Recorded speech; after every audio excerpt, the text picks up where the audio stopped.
Olá, pessoal, tudo bem com vocês? Como vocês estão? Um bom dia, uma boa tarde, uma boa noite, no seu horário que vocês vão ver o vídeo.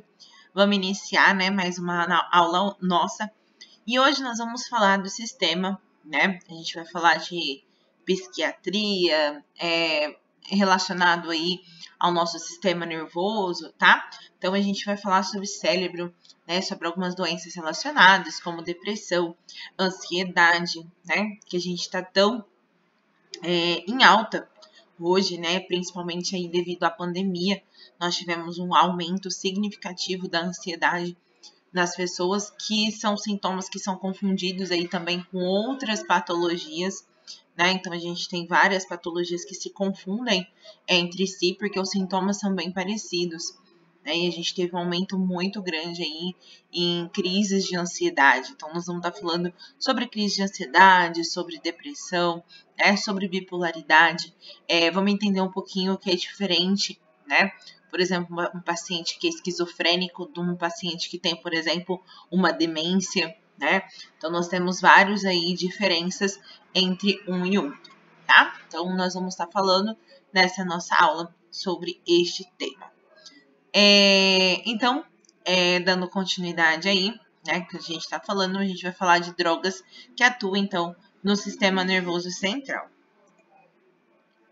Então, a gente tem antipiréticos e anti-inflamatórios, que atuam aí também no sistema nervoso central. Então, antes da gente falar aí de medicamentos para essas patologias que eu falei para vocês, a gente vai falar de alguns outros medicamentos que também atuam no sistema nervoso central, Os analgésicos, que são drogas utilizadas para aliviar a dor, Os antipiréticos, que medicamentos que atuam no sistema nervoso central, reduzindo a hipertemia, além de possuir atividade analgésica, e os anti-inflamatórios, que são drogas que produzem quadros aí, que reduzem quadros inflamatórios e podem ser analgésicas ou não, tá? Então, esses são alguns medicamentos que a gente tem que também atuam no sistema nervoso central.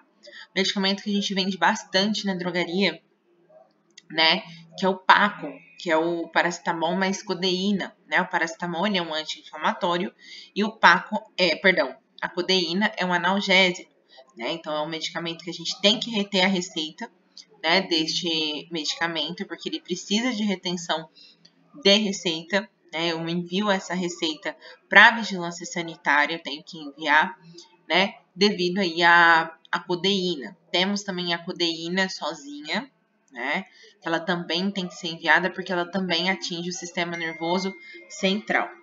Temos também o tramadol, que é um outro medicamento aí analgésico para dor, também é utilizado como anti-inflamatório. O tramadol, ele também atua no sistema nervoso central, um medicamento bem forte, que eu também tenho que enviar, a receita para a vigilância sanitária, tanto também como eu tenho que enviar a nota de compra desses medicamentos, Então, são medicamentos aí altamente controlados, devido a ele ter uma ação no sistema nervoso central. E o que é, opioides ou hipnoanalgésicos, ou chamados também como narcóticos, São derivados do ópio, causam analgesia e sonolência e podem levar à dependência química. Por esse motivo, não são controlados e devem ser guardados em armário com chaves. Atuam em dores profundas, sendo que seus efeitos devem principalmente à morfina. Então, por exemplo, a gente tem o Dimorf, o Tilex, que é o paracetamol, que é o Paco, que eu falei para vocês, e a Dolantina. Não sei se a gente já comentou, mas que eu falo para vocês, sobre Boa Noite Cinderela. Então, Boa Noite Cinderela, eles misturam, vários princípios ativos, e um desses princípios ativos que eles colocam no Boa Noite Cinderela é a morfina, tá? É um dos princípios ativos que eles conseguem, que é o Dimorf. Eles também colocam medicamentos para sono, Medicamentos fortíssimos para paciente, no caso, dormir, Não para paciente. Aí, no caso, para fazer uma maldade, mas eles utilizam. Então, por isso que é altamente controlado, né? A gente não sai vendendo esses medicamentos aí de forma irregular ou de forma aí que a gente vai dando, porque são medicamentos perigosos, né? Devido a ser medicamentos fortes, né? Às vezes a gente tem paciente que chega, por exemplo, com uma dor de cabeça e fala assim, me vende um paracetamol mais codeína. Gente, não é dessa forma, né?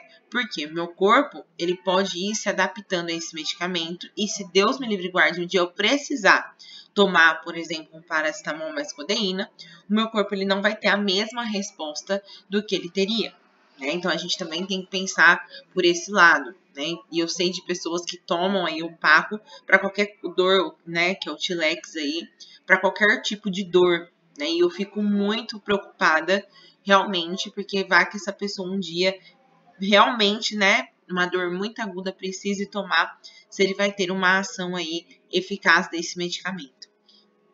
Então, os opioides são medicamentos que atuam no sistema nervoso central, né, que podem causar uma dependência. Bruna, como assim uma dependência? A dependência é a pessoa precisar daquilo, né, sempre. Eles falam que tem estudos que falam que a codeína não causam essa dependência, e eu já tenho estudos que falam que sim, porque a morfina causa, né? Até a morfina, para ela ser tirada de um paciente, então vamos lá, um paciente oncológico, né, que está internado e está fazendo uso da morfina, que é um medicamento para dor, né? O paciente está com muita dor e o paciente está fazendo uso da morfina. E aí vai fazer a retirada desse medicamento desse paciente, né? Conforme começa a fazer a retirada, vai fazendo a retirada aos poucos, porque nós não podemos fazer a retirada inteira da morfina, né? Ou seja, de uma vez. Por quê? Porque o corpo, né, tá precisando daquilo para diminuir a dor. Então, se eu tiro de uma vez, vai voltar a dor de uma vez. E o meu corpo vai ver de uma outra forma, podendo gerar aí até uma outra dor. Então, tem que tomar muito cuidado com a utilização desses medicamentos, tá? Aí a gente tem derivados do ácido salicílico, né? Que diminui a hipertemia e aliviam as dores de baixa e média intensidade. Os efeitos colaterais relacionados é a ação gastrointestinal, como algumas náuseas, né? E problemas gástricos aí, que é a hipergastralgia. Por exemplo, a gente tem o ácido acetilsalicílico, que é o AS, a aspirina, a endosporin, né? Que são todos aí utilizados, derivados do ácido salicílico.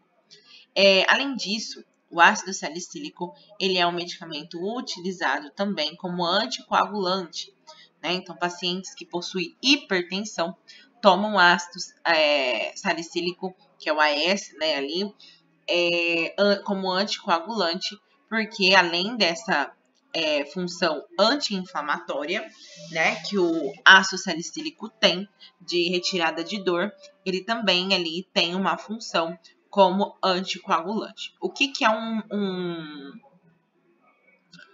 medicamento que ele é anticoagulante? É um medicamento que ele não permite que o sangue coagule, ou seja, que o sangue ali endureça, né?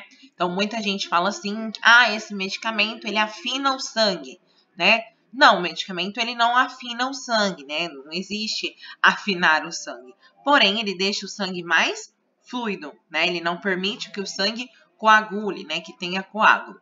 Até mesmo quando o paciente vai fazer uma cirurgia, nós indicamos que pare com ácido salicílico por um mês, né? Que antecede a cirurgia, para não dar uma hemorragia, porque devido à ação aí do ácido salicílico, pode dar uma hemorragia ali durante a cirurgia. Então, a gente tem que ficar muito atento. E por que pode causar essa hemorragia, Bruna? Pode causar essa hemorragia na paciente devido ele ser um medicamento, claro, além de anti-inflamatório, também um medicamento aí anticoagulante que deixa o sangue mais fluido para ele não coagular. Coagulação é quando o sangue endurece e aí atrapalha, né, a passagem do sangue, ou pode dar até mesmo um trombo, evitando totalmente a passagem do sangue, né? Então pode ser ali tanto quanto bloquear totalmente a entrada, né, de sangue, como pode só coagular uma parte e ficar passando, só que esse coágulo aumenta a pressão arterial, né? Porque o sangue ele passa numa fluidez de um único formato. E aí, quando eu tenho esse coágulo, o sangue ele tem que se adaptar naquele local que ele passa. E aí aumenta a pressão arterial, tá? Então, esse medicamento aqui que a gente está falando, ele é muito utilizado, tá?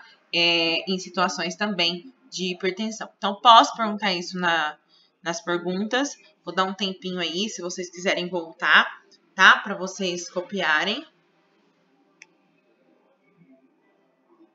Ouvir o que eu falei.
Então, vamos continuar, né? Também aí falando do derivado do para-aminofenol, né? Que é o paracetamol, tá? Que é um anti-inflamatório, né? Então, derivados aí desse princípio ativo, que é o para-aminofenol, que é o paracetamol, né? Conhecido como paracetamol.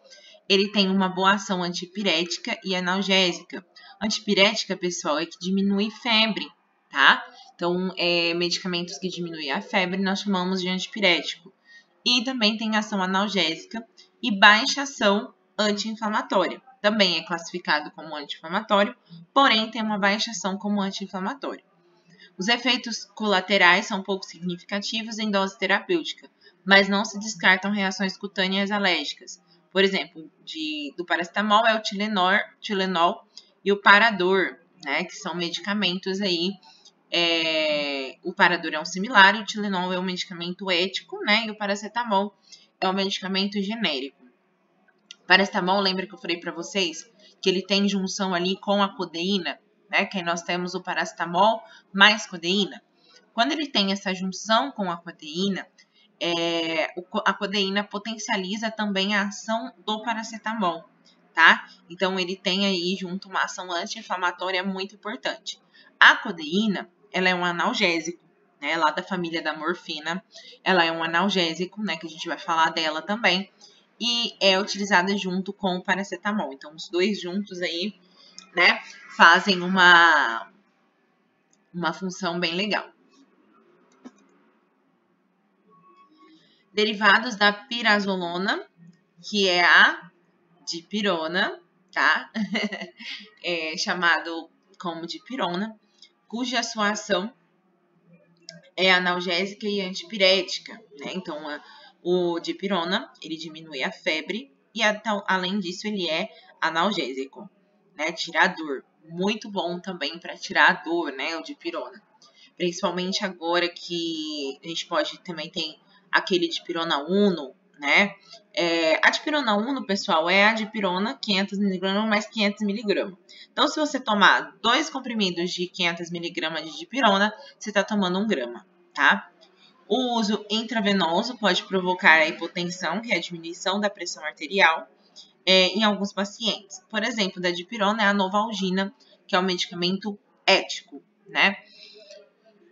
Muitas pessoas tomam a dipirona para diminuir a pressão arterial, tá? Várias pessoas que eu conheço, né, vêm aqui e compram a dipirona porque ela pode causar essa hipotensão. Não é recomendada porque a sua ação não é essa, né? A ação da dipirona aí, ela é analgésica e antipirética e não um medicamento antihipertensivo, mas ela também é bem utilizada, tá?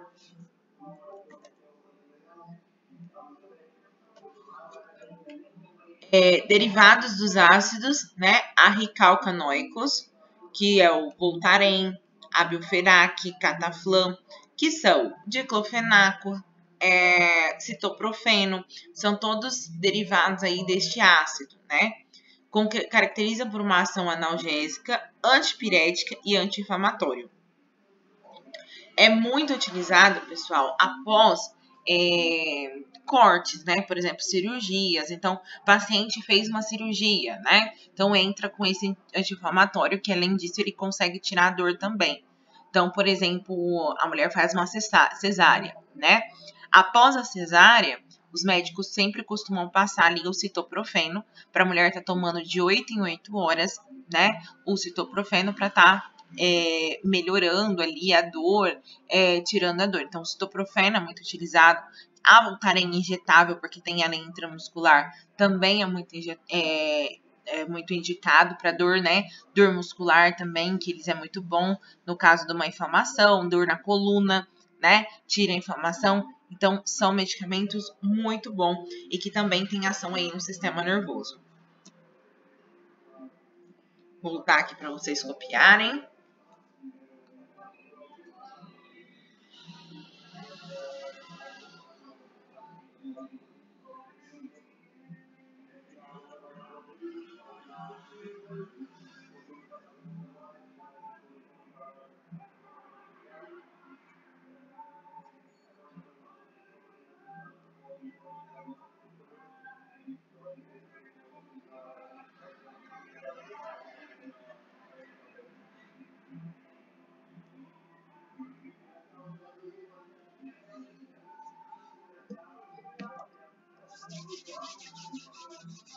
Então, aqui são alguns cuidados, tá, que eu trouxe para vocês, que é administrar o ácido salicílico nos horários de refeições para minimizar a irritação gástrica, né? Então, sempre indicar que esse medicamento nos horários, tá? Na administração dos opioides, estar atento à sonolência, náuseas, vômitos, alteração de humor, né? Então, variando aí de intensa euforia, sinal de depressão respiratória, miose, pois pode indicar uma toxicidade, né, do fígado a esse medicamento, hipotensão, que é a diminuição da pressão arterial, então tomar cuidado, né, com essa diminuição, pois a morfina e análogo causam uma vasodilatação e ali uma dependência física e psicológica do medicamento, que tem que tomar muito cuidado, ainda mais esses medicamentos que têm ação no sistema nervoso central.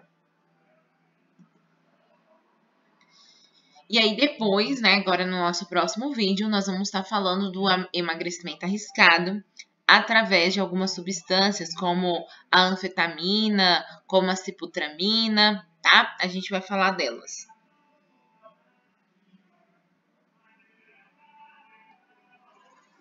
Vou voltar para vocês copiarem.